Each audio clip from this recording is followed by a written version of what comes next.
Okay, hello my peeps. We are back. Who do we have here today? Francesca, hi everyone. Hi. I'm Francesca Murray. Francesca, I have learned, has gone through some big changes in the last few years and on her spiritual journey, and she's got this amazing vision and a project that she's doing, and I want to share that with all of you. So tell us briefly, what's the name of it? Do you have a name for the project? Absolutely. Brothers in Arms, Building Better Lives. Brothers in Arms, okay. Right out of Dire Straits. I love that song. Oh my God, that song goes all the way back for me, and it's a major part of this project as well too. Right, Yes. the concept of that song perhaps, right? Absolutely. Because when I started the project, I created it I first started, I was like, okay, I'm going to help veterans and I'm Right. going to help fathers. And then after that, it just started expanding. But the very base of that song, I plugged that thing in so many times. Every time I wanted to embrace my soldier, my male archetype, it was through that song. Yeah. So briefly tell us, what are the goals of this project and where are you at this point? Okay. So currently we're about to launch. We're going to be launching our first workshop on April 22nd. It's a 4-day workshop, so it goes April 22nd, 23rd, 29th, and 30th. 2017. 2017, yes. And so that's basically where we're at. We're gearing up for launching. It's we're in the pilot phase. This is our first project. Because it's the first of its kind, we, have nothing really to compare it to. So we're, just diving in and going with the flow here.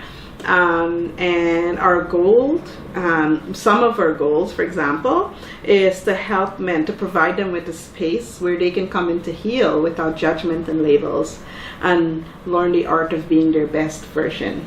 So the facilitators that are a part of this project, they are going to be helping the men, taking them on a healing journey. It's very interactive. It's going to be teaching how to raise their mental awareness, and then taking them through some resilience building, strategies, and then focus, with emphasis on coping.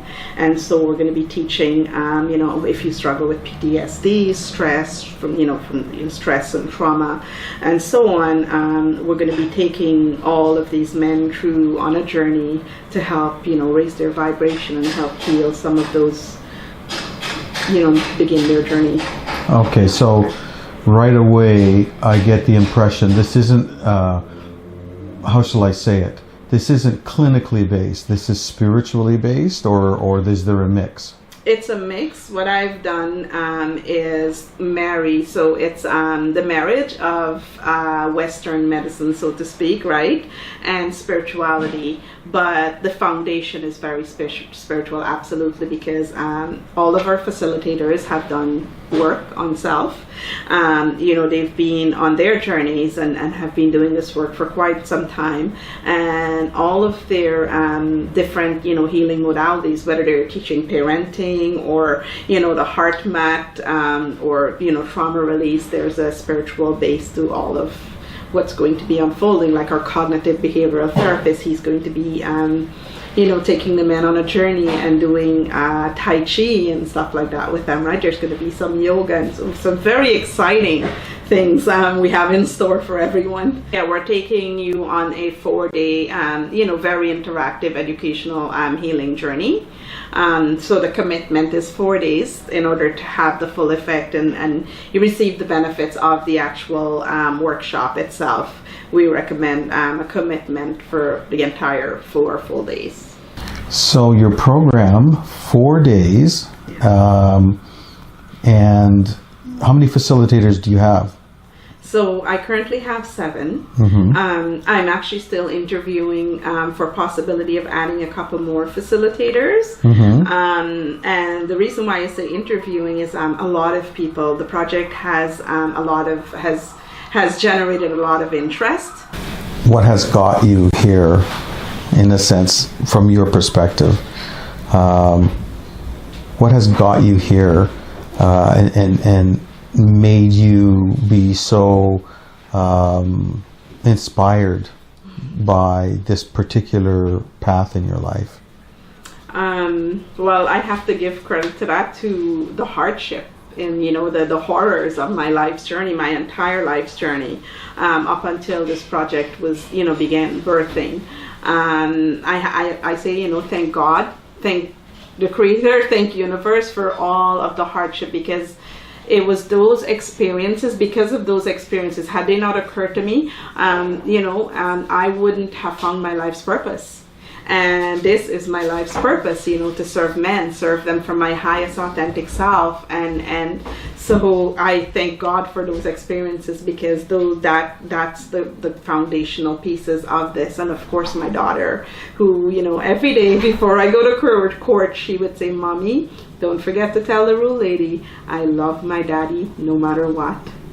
That was huge, because the night that I received the download, you know, that I needed to create this healing center and so on, I was thinking about that. I'm like, oh my God, you know, how do I, even though her dad and I aren't together, how do I give that to her, you know, still, right, without the stuff that happens, you know, when you go through court. So the relationship breakup has been a big part of this, would you say? Absolutely, the abuse.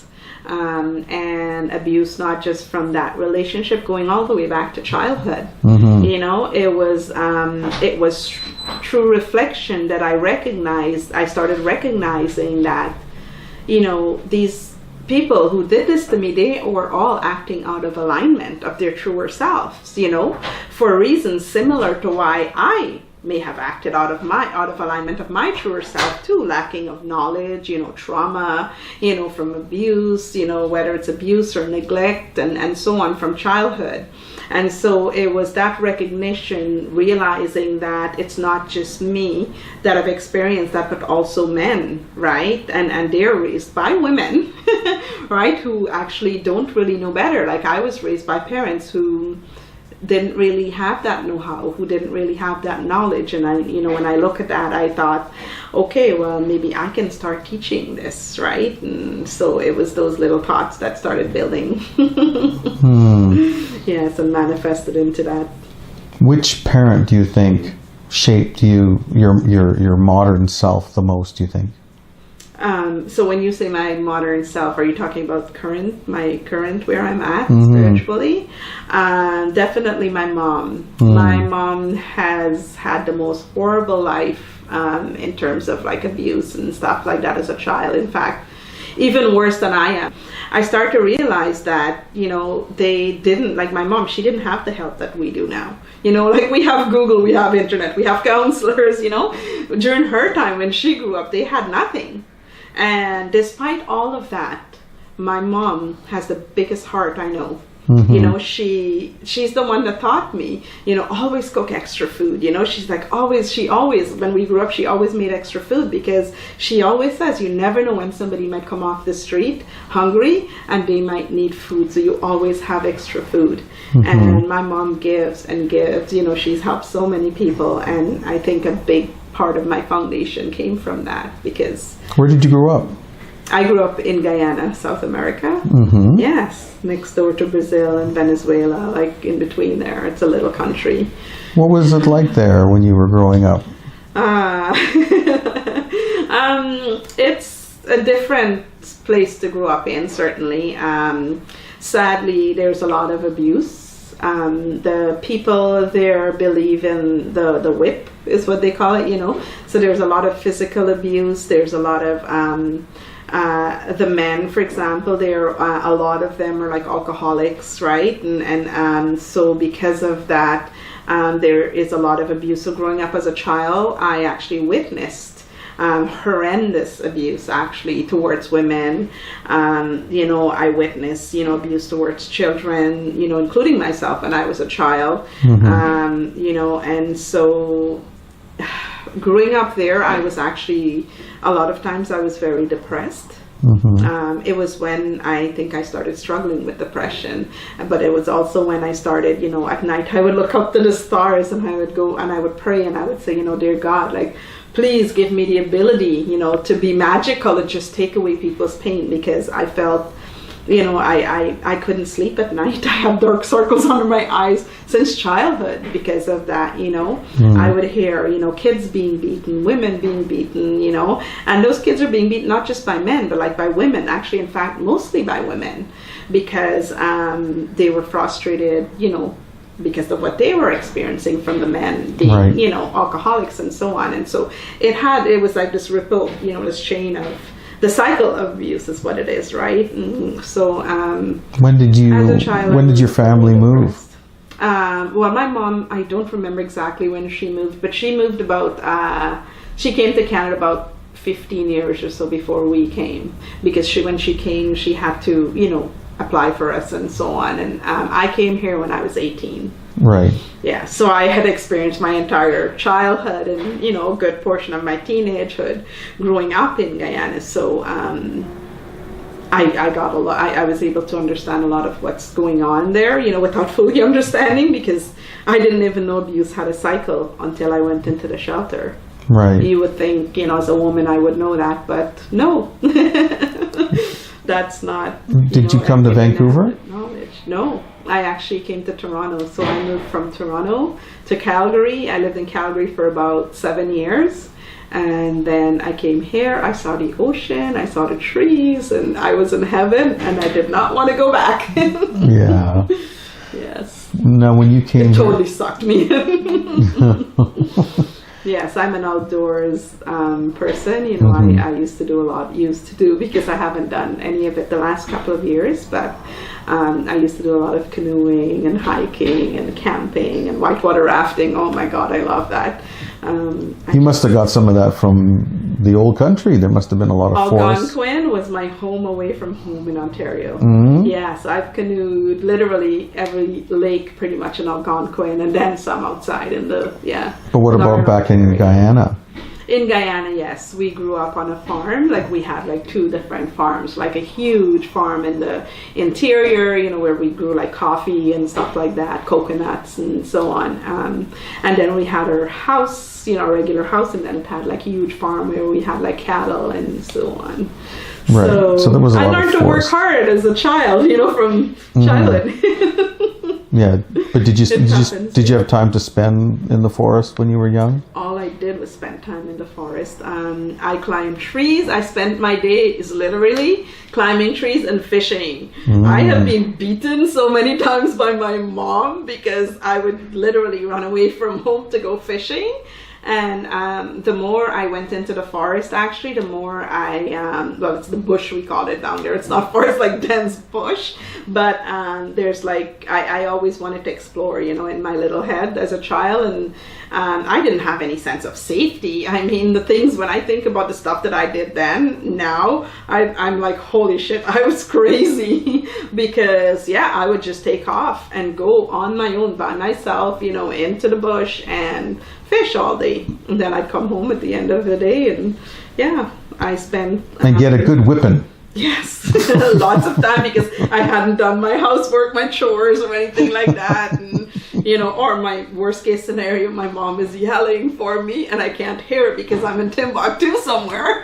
Yeah. And by then she's yelled so many times, she's like angry. Yeah. Yes. How many siblings did you have?